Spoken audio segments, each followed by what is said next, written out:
My name is Elizabeth Thompson, and I'm 27 years old. I've been married to James for 5 years, and together we have a 4-year-old son named Jack.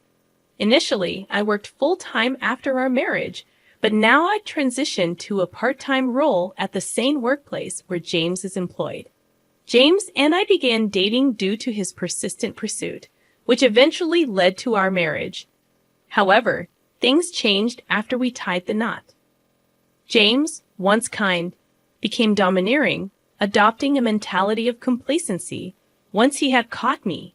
His younger sister, Jennifer, who is about to turn 20, became a frequent presence in our lives.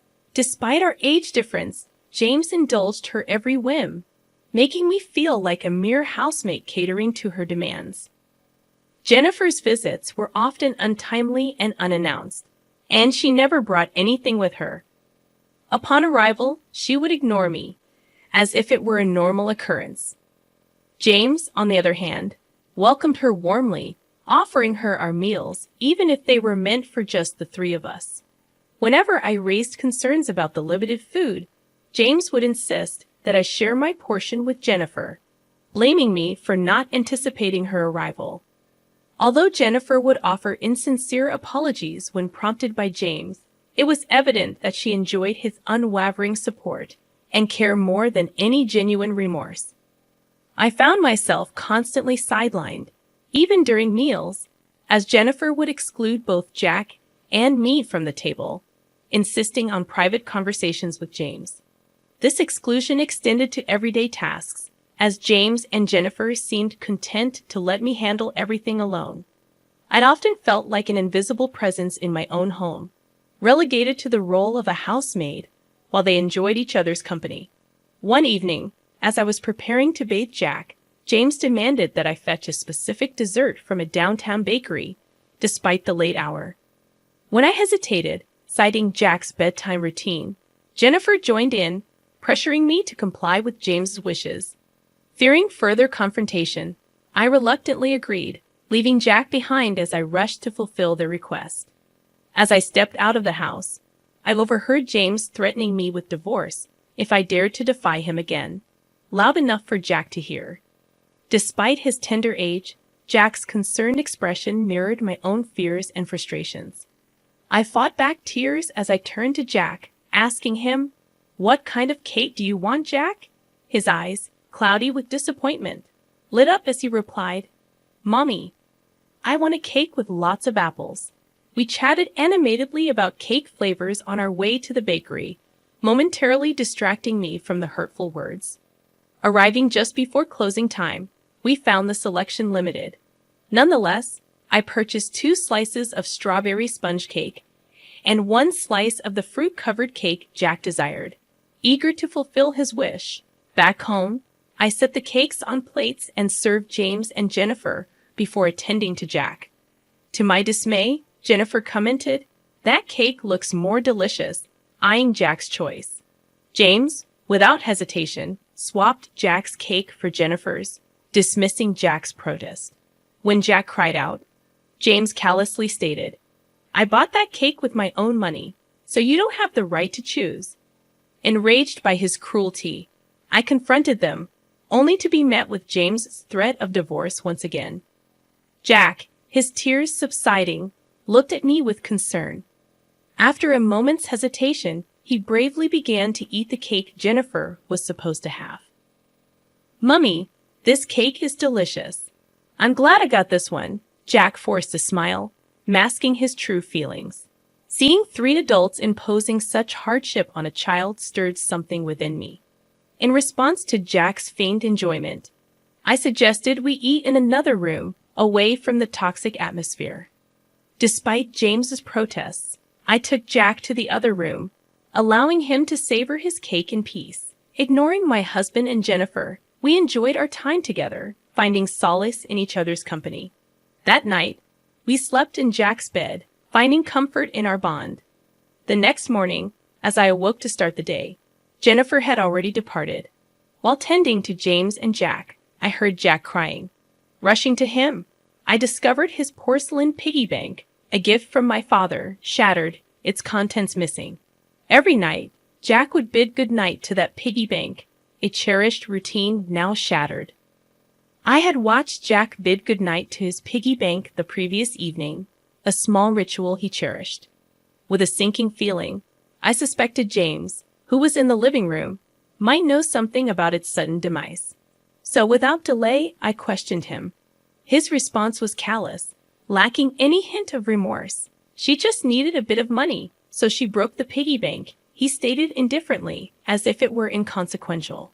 As Jack cried, I tried to console him, but soon found myself overcome with tears, unable to hold back the flood of emotion. I could endure the mistreatment from James and Jennifer, but seeing Jack left unprotected and wondering what he meant to James filled me with a sadness and anger I had never known.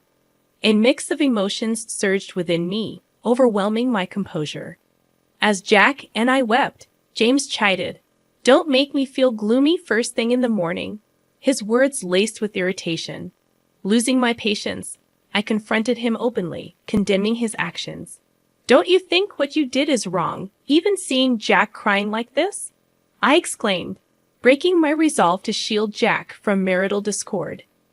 James, without a word, retrieved a document from the bedroom, a divorce form. "Shoving it at me," he declared.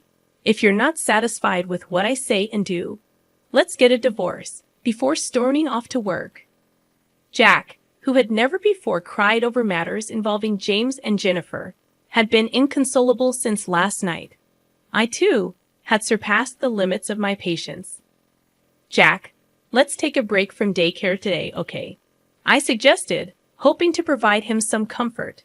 With a resounding yay, Jack eagerly agreed, thrilled at the prospect of spending the day with me. As he nestled on my knee, his innocent gaze filled me with a sense of serenity, reminding me of the boundless patience harbored within a child's heart. Together, we decided to indulge in a day of play, to release the pent-up frustrations that weighed heavily upon us.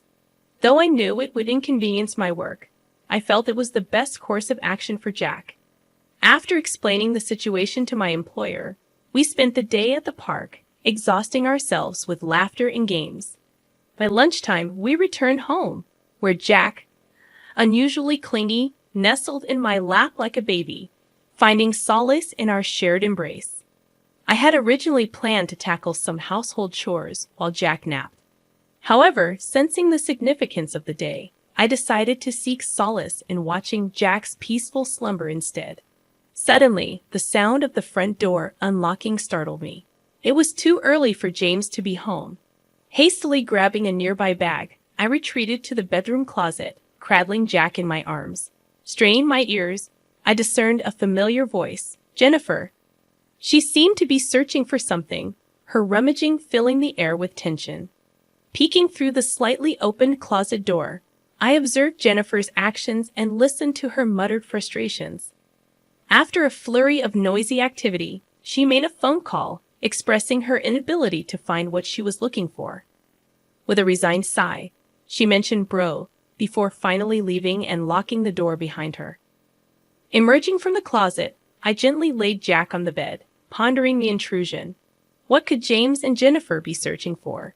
And why did Jennifer have a key? I felt a wave of unease, as if James had become a stranger. In a rush, I packed Jack's essentials into the bag I had grabbed. Just as I finished, Jack stirred awake. "Jack, let's go to Grandpa's house," I said, taking his hand and hastily making our way to the station. Within moments, we were on a train headed to my parents' home, just 2 stops away. Arriving unannounced, my parents were surprised to see us. Jack wasted no time in playing with the family dog, his laughter easing my tension. As I explained the unsettling events to my parents, I couldn't shake the feeling of fear that lingered. I wondered if Jennifer's search was for something personal, perhaps my banking card from my single days. I became increasingly convinced that the missing item Jennifer and possibly James were searching for was indeed my banking card from my single days. This suspicion stemmed from the fact that I had once run a successful online shop for handmade goods, which had flourished with the help of friends I'd invited into the business. As my shop gained popularity and recognition, I had made plans for my trusted friends to manage it while I focused on motherhood. Balancing part-time office work with my responsibilities at home, I had kept my role as the company's president hidden from James. Despite his knowledge of my entrepreneurial past, I hadn't disclosed my continued involvement in the business. This secrecy stemmed from issues that arose after our marriage. James, who had a habit of spending his entire salary with no savings, had pressured me to become a full-time homemaker. Unwilling to accept his terms, we had settled on my working part-time. However, he had insisted I sign a contract limiting my claims to marital property, leaving me financially vulnerable. Throughout our marriage, I had received only a meager allowance for household expenses, covering the child's needs from my own earnings. James' presumption that I still had savings from my single days likely fueled his and Jennifer's search for my banking card. Nevertheless, I had taken precautions to safeguard my assets. I had a separate savings account for our child, to which I regularly contributed. The banking card they sought would yield nothing, as I had stored it in the family safe at my parents' home, following my father's advice. However, another concern arose when Jack tearfully confessed to breaking a piggy bank gifted by my father, failing to save money as promised. This infuriated my father, who was on the verge of confronting James when my mother intervened, urging caution. With no concrete evidence, acting rashly could worsen the situation, especially given James's casual mentions of divorce. This insight prompted me to reassess the situation, considering the implications of my husband's actions and Jennifer's unexpected intrusion. Fearing that James might exploit any perceived wrongdoing on our part to his advantage in the divorce, I made the decision to record their conversation, hoping to uncover their true intentions. In the meantime, my parents sought advice from a trusted family lawyer, a longtime friend of my father. Upon our return home, I began preparing dinner as usual, with my phone discreetly recording the unfolding events. True to expectations, James's first question was about the whereabouts of the banking card. When I pressed for an explanation, the conversation quickly escalated. He grew visibly agitated, demanding all my part-time earnings, citing my sister's supposed troubles as justification. Refusing to comply, I explained that I was saving for our child's future. In response, James thrust divorce papers at me, accusing me of arrogance and implying his sister's importance over Jack's well-being. Silently, I halted my dinner preparations, stashing the divorce papers in the bag I had packed earlier. Taking Jack's hand, I headed for the door, ignoring James' ultimatum. He warned me not to return, emphasizing his seriousness about the divorce, citing his discomfort with Jennifer's unrestricted access to our home. Leaving behind the familiarity of our home, I was bombarded with calls and emails from James, all of which I ignored as we made our way to my parents' house. There, I shared the recording with them and presented the divorce papers James had given me. Discussing our options, my parents acknowledged the potential harm a divorce could inflict on Jack's tender heart. Lost in contemplation, Jack's innocent request for food broke through the tension. My mother swiftly prepared his favorite dish, hamburgers, tears welling in my eyes as I realized the depth of my emotions. The floodgates of my emotions burst open, and I found myself unable to stem the tears. Jack's enjoyment of the hamburger was palpable, his grin stretching from ear to ear as he expressed his wish to have Grandma's hamburgers every day. "It's because Grandma fills them with so much love," he proclaimed, offering me a bite-sized piece with an earnest smile. As I tasted the familiar flavors, Jack's tender words melted my heart even further. "This hamburger is filled with love. Isn't it tasty, Mommy? Please don't cry," he pleaded, his concern touching me deeply. But his compassion only brought forth more tears from me. Sensing my distress, my father intervened, explaining to Jack that my tears were tears of joy, moved by his thoughtful gesture. He reassured Jack that family moments like these were precious and brought immense happiness. In a poignant moment, Jack expressed his understanding, feeling more love from our family than from his father. Embracing the concept of divorce with a maturity beyond his years, he found solace in the warmth of our family. Even back at my parents' house, Jack found comfort in our aging dog Max, declaring him as his little brother. With a sense of resolution, I made the decision to proceed with the divorce, knowing it was the best path for our family's well-being. The following day, as Jack slept soundly beside my father and Max, I shared a bed with my mother, finding solace in the familiar comfort of her presence. We reminisced about cherished childhood memories until sleep claimed us. Upon waking, I braced myself for the flurry of messages from James. Over 200 missed calls and emails awaited me, ranging from harsh criticisms to desperate pleas for reconciliation.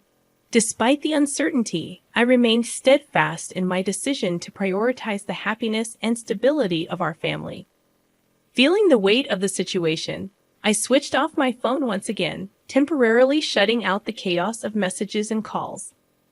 Later that afternoon, my lawyer arrived, and we delved into the intricacies of my predicament, solidifying my resolve to proceed with the divorce. With solemnity, we signed the necessary documents, setting the wheels of legal separation in motion. The following day, my lawyer met with James to discuss the terms of our divorce. 2 days later, he returned to my parents' house with updates. The outcome was revealing and disheartening. Jennifer's troubles ran deep, stemming from a shopping addiction and involvement with questionable establishments. James, acting as her guarantor, had been entangled in her financial mess. Their plan to utilize my savings to alleviate their debts was laid bare. Despite his earlier resistance to the divorce, James appeared to have a change of heart, expressing regret and sorrow. He agreed to a fair child support arrangement for Jack, acknowledging his responsibility. In a brief but emotional conversation, James confessed his misguided priorities and misplaced loyalty to Jennifer. He lamented the strained relationship with Jack and expressed a desire for reconciliation. However, I remained resolute in my decision to move forward with the divorce, firmly closing the door on any chance of reconciliation. After our conversation, I embraced a fresh start, leaning on the support of my parents as I navigated the transition. Jack's well-being remained my priority, and I ensured his smooth transition to a new daycare. Meanwhile, I revitalized my career as a businesswoman, seizing the opportunity for personal growth and empowerment. As for James and Jennifer, I could no longer remain silent about their actions. I informed my in-laws, who, in a justified fury, decided to sever ties with them. Now living in modest circumstances, James and Jennifer faced the consequences of their choices, their once strong bond now fractured by blame and resentment. Their downfall served as my own form of retribution, a reminder of the consequences of betrayal and greed.